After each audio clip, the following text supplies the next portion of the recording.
What's up, y'all?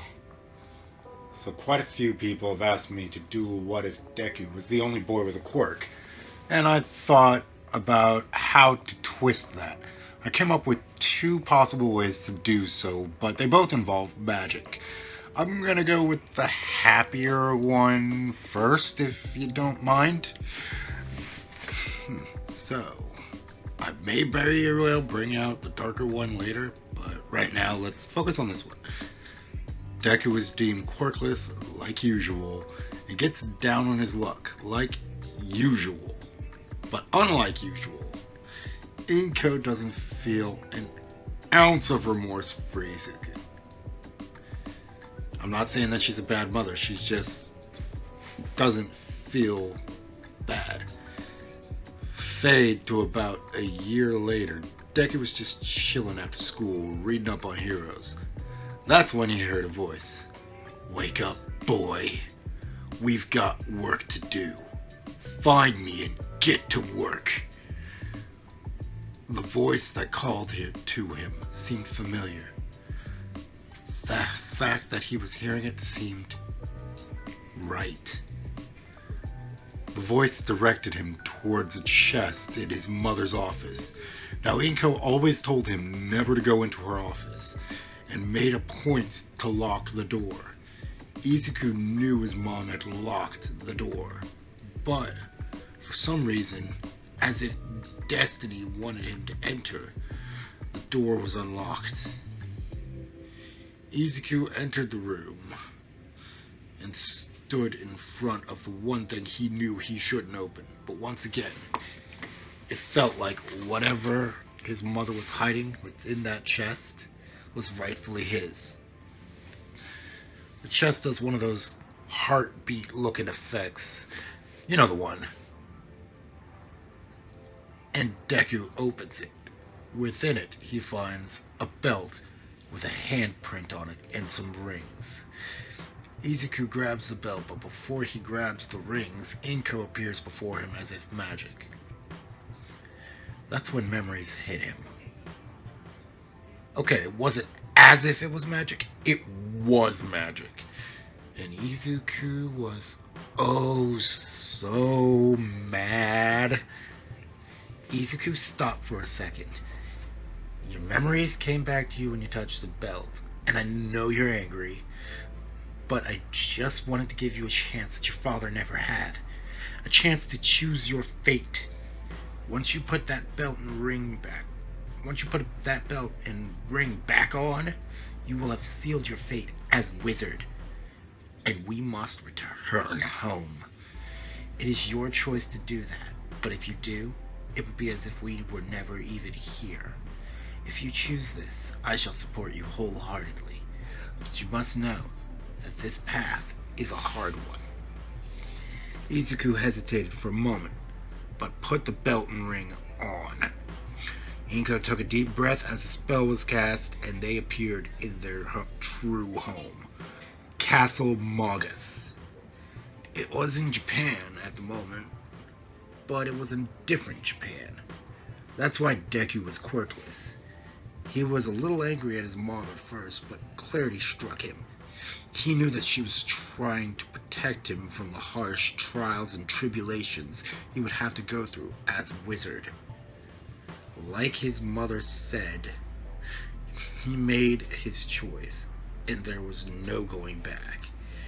He was home in the world he belonged, though. Izuku had the biggest smile on his face. Servants had excitedly gathered in the common room to greet their masters.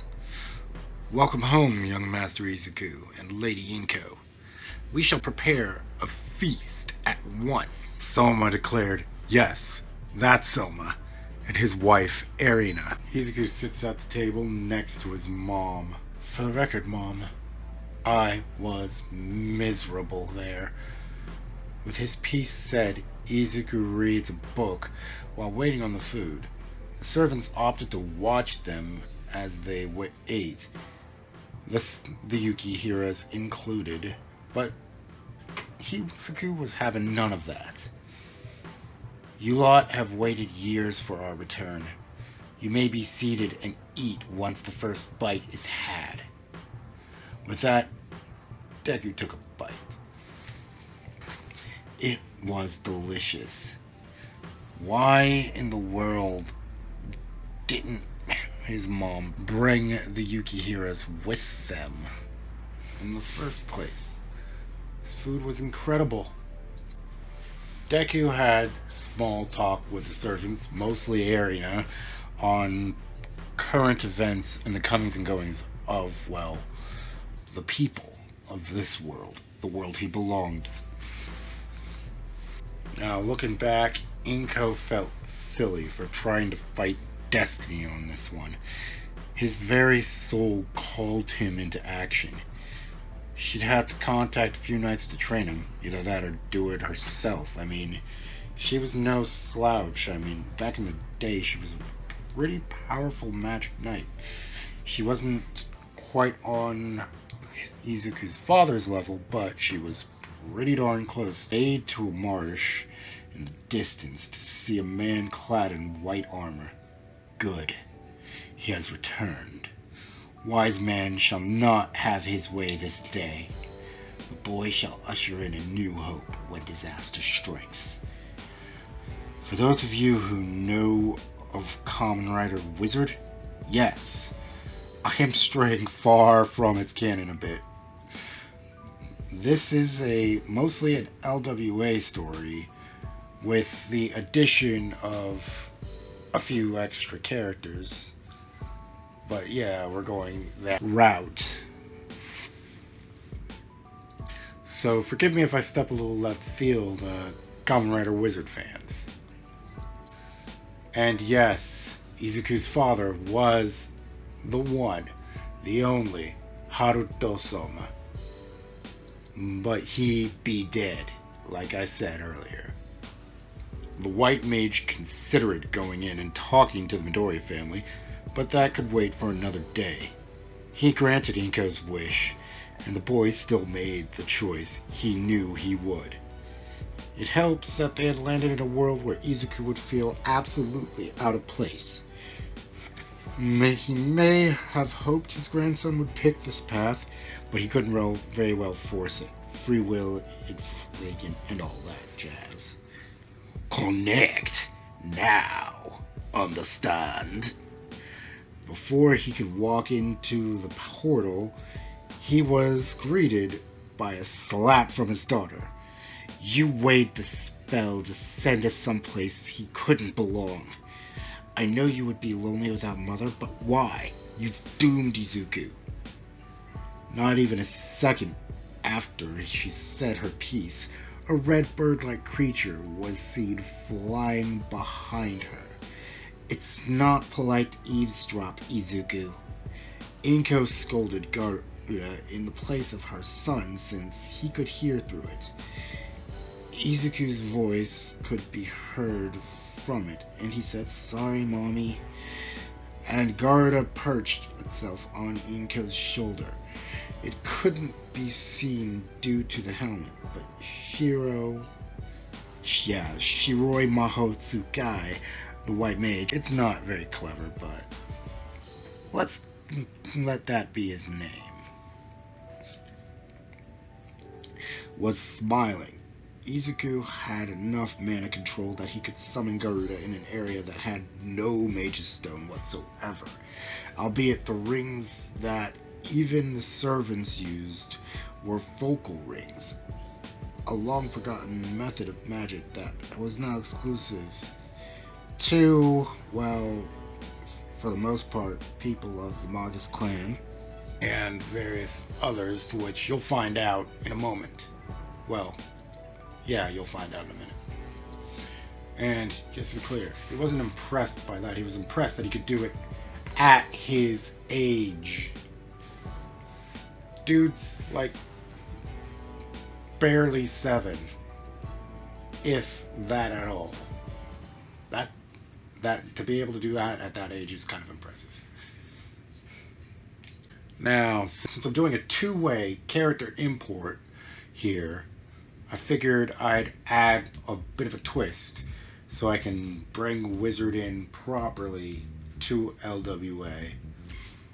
So Shiro is basically, if for those of you who have seen Black Clover, he's essentially the Magic King, only he's the actual king as well. But let's get back to the point. Short of Shiro himself, Izuku and Inko are the sole survivors of Clan Magus royalty, and that's because they were, well, quite frankly, not in that dimension when a massacre known as the Sabbath occurred. It's almost as if Shiro knew this would happen, or at the very least had some suspicion. But back to the point, Shiro was invited for some bonding time since Izuku wanted to see his grandpa. Shiro, unarmored, looks exactly like Izuku, only older.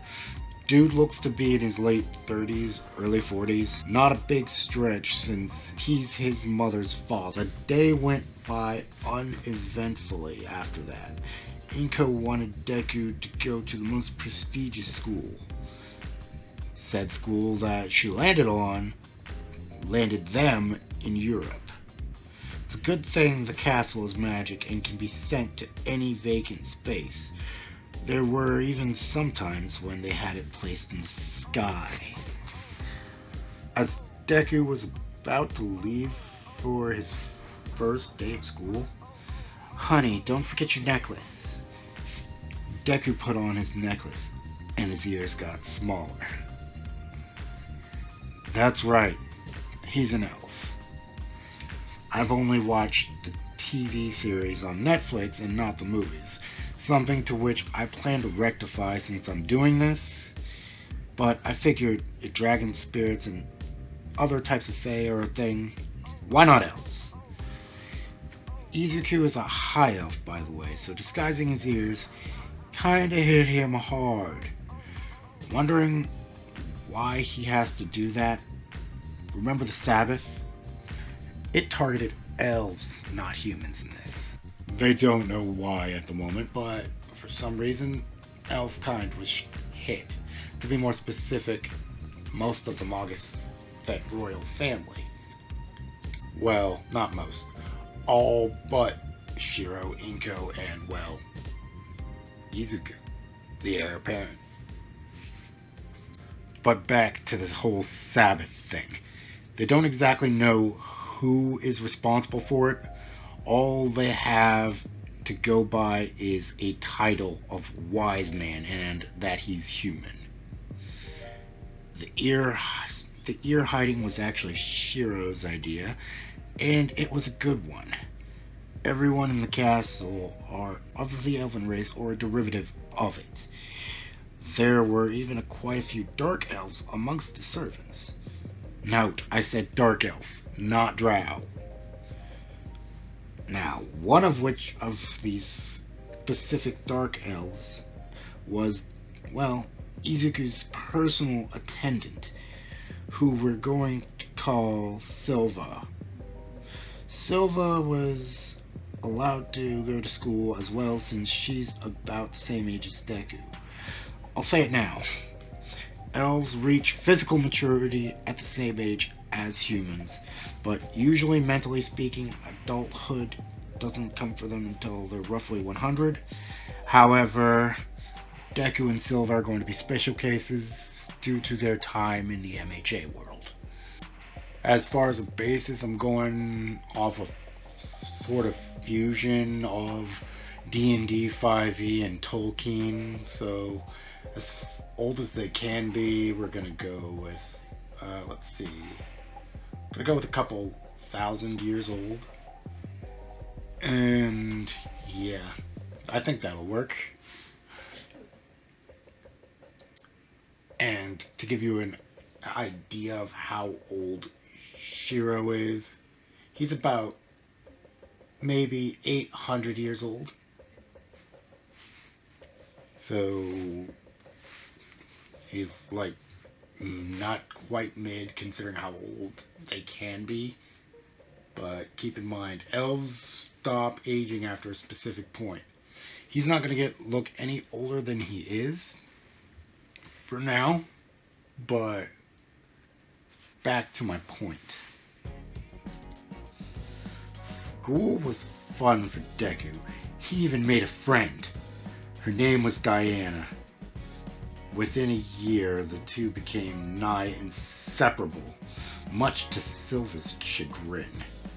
She wanted to spend more time with her master, but she could tell that Diana had his interest the second he saw her, and she told Inko as much.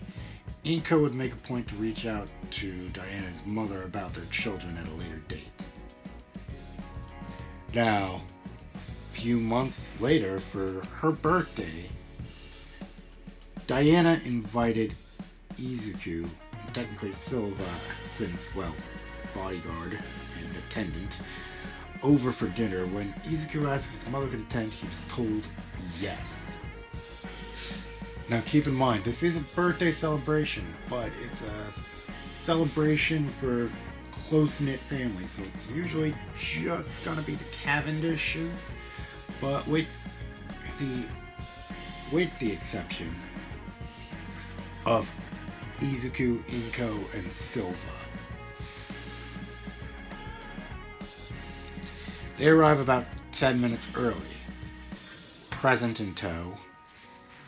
The head maid walks them into the dining chambers, and that's where Inko decides to have an important discussion with Bernadette Cavendish, who at the moment is in one of her stable periods, after the children go out to play.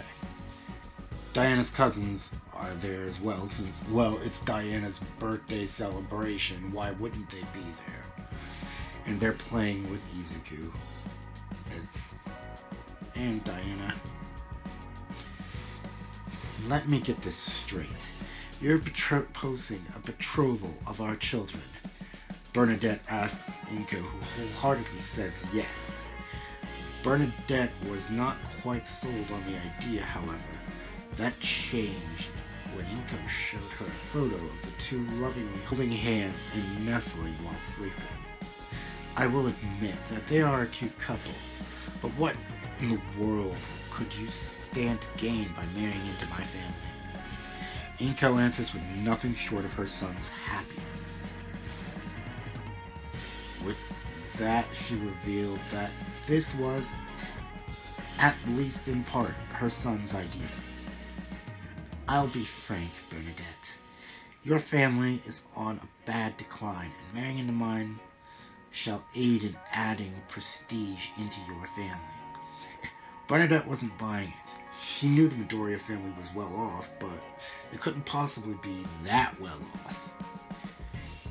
Deku arrived with Diana in tow. Mommy, I don't want to lie to the mother of the one I love. Can we just tell them? Inko takes a deep breath. She, Izuku, and Silva remove their necklaces to reveal their true forms. You're elves? Both Bernadette and Lady Daryl say at the same time. And of course, they are utterly flabbergasted. That's when Silva steps in to correct the foolish humans. My lord and lady are high elves. Before you stands Princess Inko and crowned Prince Izuku Midoriya, the last heirs of the Magus clan short of King Shiro, their father and grandfather respectively. I am Prince Izuku's bodyguard and confidant,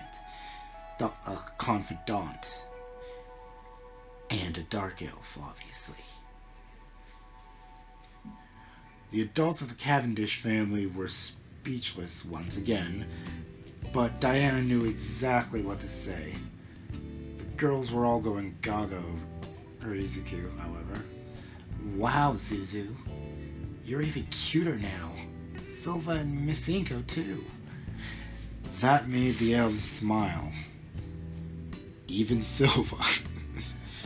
Diana repositioned herself to be at Izuku's side, and Bernadette noticed this.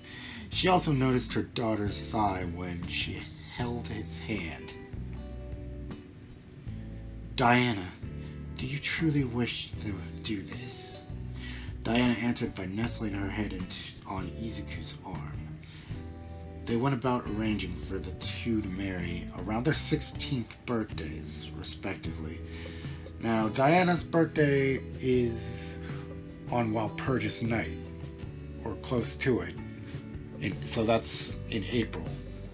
Izuku's is in July, so we're going to say they get married in the middle of May. Or rather, it's scheduled for the middle of May. As time goes by, Bernadette's health continues to decline further. The Midoriya family goes to great lengths to preserve her life. Izuku even goes as far as to create a healing chamber of sorts. She wouldn't have much time without said chamber, and even that was beginning to lose its power. However, a few years later, Bernadette's health took a turn for the worst. The healing chamber, or no, it had halted to a point that all they could do was to keep her stable while under a magical coma.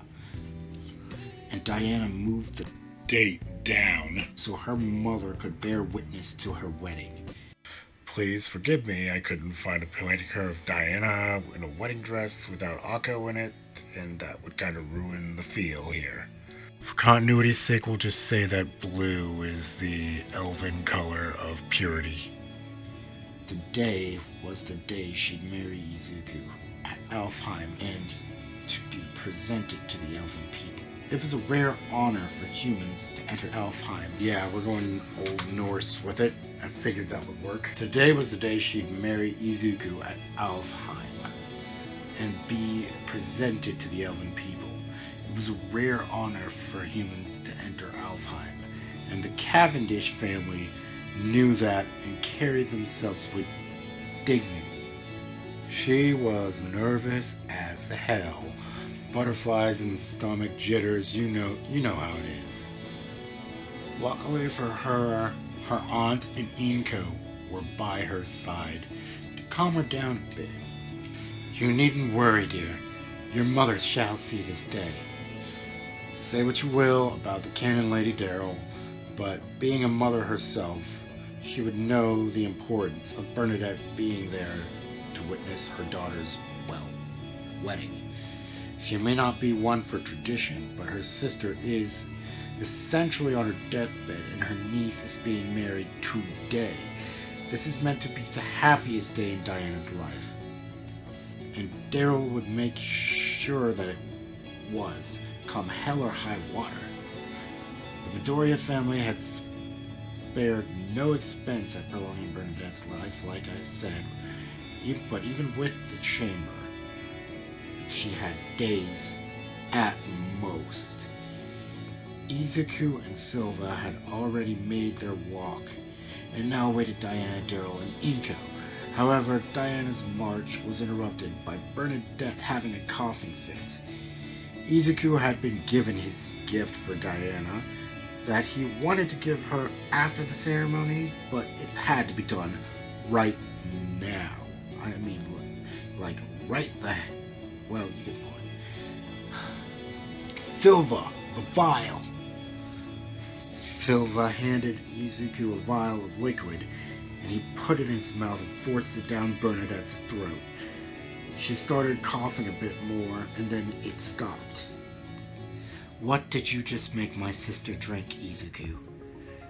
Daryl asked, not in outrage, but intrigue. Alchemist elixir. All eyes went wide. I'm gonna step in and tell you that that stuff is beyond a pain in the ass to get. I had to cash in a favor to get it, and it was a race against time to get it made, but it worked. Bernadette, you're no longer deathly ill. However, since you were at death's door, your body shall be weak for a while, and you will need to recuperate for weeks, if not months.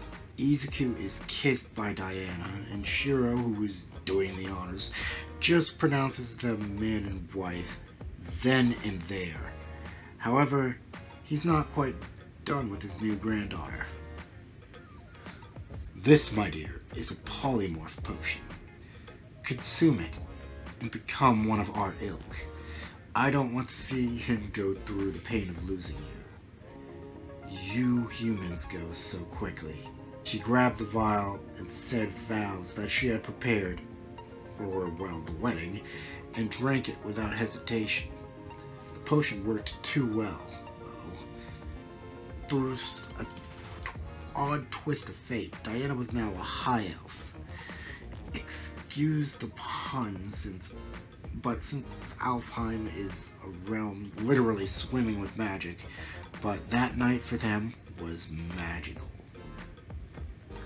Fade 1 year to see Bernadette in full health and Diana going to Luna Nova.